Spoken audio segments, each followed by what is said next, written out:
अस्सलाम वालेकुम। बिस्मिल्लाहिर्रहमानिर्रहीम।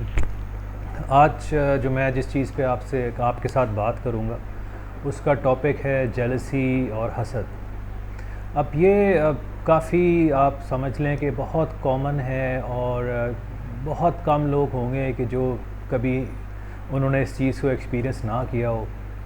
मैं अगर अपनी बात करूँ तो प्रोफेशनल लाइफ के अंदर, इवन पर्सनल लाइफ के अंदर भी ये फीलिंग जो है मैंने अपने अंदर महसूस की है। और प्रोफेशनल लाइफ में तो यही होता है कि यू गेट टू नो कि किसी की प्रमोशन हो गई या किसी को बहुत अच्छी जॉब मिल गई, किसी की ट्रांसफ़र या पोस्टिंग पाकिस्तान से बाहर हो गई।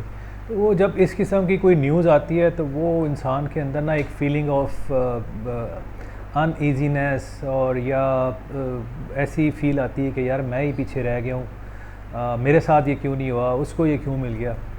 तो आई थिंक ये इसलिए मेरा इंटरेस्ट था इस चीज़ के ऊपर कि मैं इस पे बात करूं। तो जेलसी भी इसको कहा जाता है और अरेबिक के अंदर इसका नाम हसद है।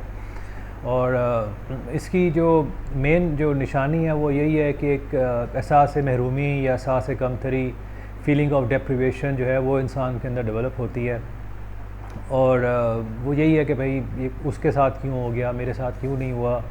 एंड देन अगेन जेलसी कैसे होती है? वैसे तो अगर आप बड़े आराम से अपने घर में बैठे हुए हैं, कोई इशू नहीं है, you are just enjoying, and then suddenly आपको किसी का कोई लिंक्डइन पे स्टेटस नज़र आ गया या फेसबुक पे कोई ऐसी चीज़, कोई तस्वीर नज़र आ गई है कि वो को पेरिस जो है वो बंदा फ्लाई करके चला गया है। तो वो ऐसी एक आराम से बंदा बैठा हुआ है, अपनी कंफर्टेबली बैठा हुआ है, तो वो एकदम से ना जहन के अंदर ऐसी फीलिंग आ जाती है जो कि उस वक्त इंसान का मूड जो है थोड़ा सा पुट ऑफ कर देती है। मैं बिल्कुल रियलिस्टिक और नेचुरल बातें कर रहा हूँ। तो उसमें अब ये है कि एक तो एक नेचुरल सी चीज़ इंसान के अंदर आती है और दीन हमें ये कहता है कि जब कभी इंसान किसी के बारे में ऐसी कोई चीज़ सुने और उसको फ़ील हो, एक फ़ीलिंग ऑफ अनईजीनेस या ऐसा महरूमी अपने अंदर फ़ील हो, या ऐसी चीज़ कोई आए जहन के अंदर के भाई ये उसके साथ कैसे हो गया, ये उसको कैसे मिल गया। तो उसके लिए जो गाइडेंस है वो ये है कि इंसान जो है वो उस इंसान के लिए दुआ करे कि अल्लाह उसकी तौफ़ीक़ात में इजाफ़ा करे। और इंसान को अपने लिए तो खैर दुआ करनी ही चाहिए कि अल्लाह मुझे भी इस तरह कोशिश करने की तौफ़ीक़ अता फ़रमा ताकि मैं भी अपने लिए बेहतरी जो है वो ले सकूँ। अच्छा, अब दूसरा ये है कि कुरान के अंदर भी मैंने पढ़ा था सूरह बकरा के अंदर कि जो अहले किताब हैं, इसमें यहूदी हैं और ईसाई हैं, वो एक हसद की बिना के ऊपर रसूलुल्लाह सल्लल्लाहु अलैहि वसल्लम और मुसलमानों से जो किताब आई थी उस पे ईमान नहीं लाते थे और चाहते थे कि लोग अपने दीन से फिर जाएं। तो अगेन आप ये देखें कि जो हसद है वो एक ऐसी चीज़ है कि इंसान को लॉजिकली सोचने से जो है ना वो दूर कर देती है। जैसा कि अल्लाह ने कुरान में कहा है कि ये जो अहले किताब हैं ये रसूलुल्लाह सल्लल्लाहु अलैहि वसल्लम को ऐसे जानते हैं कि जैसे अपने बेटों को। तो रसूलुल्लाह सल्लल्लाहु अलैहि वसल्लम का ज़िक्र उन्होंने कुरान के अंदर बहुत वाज़े तरीके से पढ़ा भी और उसको छुपाया भी।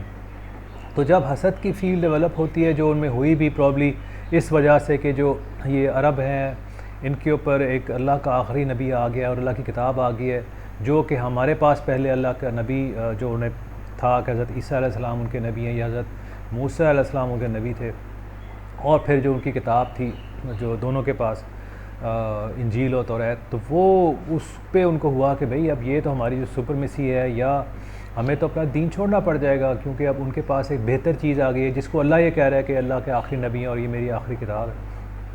तो बेसिकली हसद जब आती है तो वो इंसान की जो ना लॉजिकल थिंकिंग को बिल्कुल ख़त्म कर देती है। जिस तरह मैंने थोड़ी रिसर्च की थी उसके ऊपर, तो कहते हैं हसद जो है मतलब है जो इसका डिक्शनरी का मतलब है या लुग़वी मानी है वो ये रोकना, किसी चीज़ का रुक जाना। तो वो जब हसद आती है तो इंसान के अंदर एक जो लॉजिकल थिंकिंग है वो रुक जाती है और वो बस इंसान एक अजीब सी सोच का शिकार हो जाता है। और मैंने एक दफ़ा पढ़ा था कि एक ख़ातून थी, उनको औलाद नहीं हो रही थी, तो उनकी जो देवरानी थी या पता नहीं कौन थी, उनके यहाँ औलाद हुई तो इतनी हसद उनको हुई कि उन्होंने उस देवरानी को जहर दे के जो है वो मार दिया। तो ये एक ऐसी चीज़ है कि जिसके ऊपर बड़ा मोहतात रहना चाहिए और इससे कोशिश करनी चाहिए कि इंसान बचे। और एक चीज़ ये है कि इसमें जेलसी को जिस तरह डिफ़ाइन करते हैं कि उसमें एक रैशनल जेलसी होती है। रैशनल जेलसी ये है कि इंसान के अंदर एक कंपेटिटिवनेस जो है ना वो पैदा हो किसी चीज़ अपने अंदर किसी चीज़ को बेहतर करने के लिए, तो वो तो एक अच्छी चीज़ है कि अगर किसी को देख के ये महसूस करे कि ये इसके अंदर एक अच्छी चीज़ है, मेरे अंदर भी होनी चाहिए, तो वो that's a very good thing. और दूसरा इसको कहते हैं पैथोलॉजिकल जेलसी, जो एक बुरी हसद है जो इंसान को एक बीमारी की हद तक लेके चली जाती है, जिससे ना सिर्फ उसकी सोच पे असर पड़ता है नेगेटिव, बल्कि उसकी सेहत के ऊपर भी नेगेटिव असर पड़ना शुरू कर देता है। और बुरी जो हसद है उससे बिल्कुल बचना चाहिए। और हासिद के लिए तो यहाँ तक बयान हुआ है कि हासिद जो है क़यामत के दिन अपने नेक अमाल जो है वो अपने सामने नहीं पाएगा, क्योंकि हसद जो है वो इंसान के अमाल को खा जाती है। तो मैं दुआ करता हूँ कि इंसान इस चीज़ को अपने अंदर जो है वो पिन पॉइंट करे और इस चीज़ से दूर रहने की कोशिश करे और अपनी ज़िंदगी को अच्छा गुजारने की कोशिश करे, उसके लिए मेहनत करे। और अगर किसी के अंदर कोई अच्छी चीज़ देखे तो उसके लिए दुआ करे और अपने लिए भी दुआ करे कि अल्लाह उसकी भी हिम्मत में इजाफ़ा करे और उसकी सोच को अच्छा करे, ताकि वो अपने लिए एक अच्छी सोच रख के एक अच्छी चीज़ को अपनी ज़िंदगी में हासिल कर सके। बहुत बहुत शुक्रिया, थैंक यू, खुदा हाफ़िज़।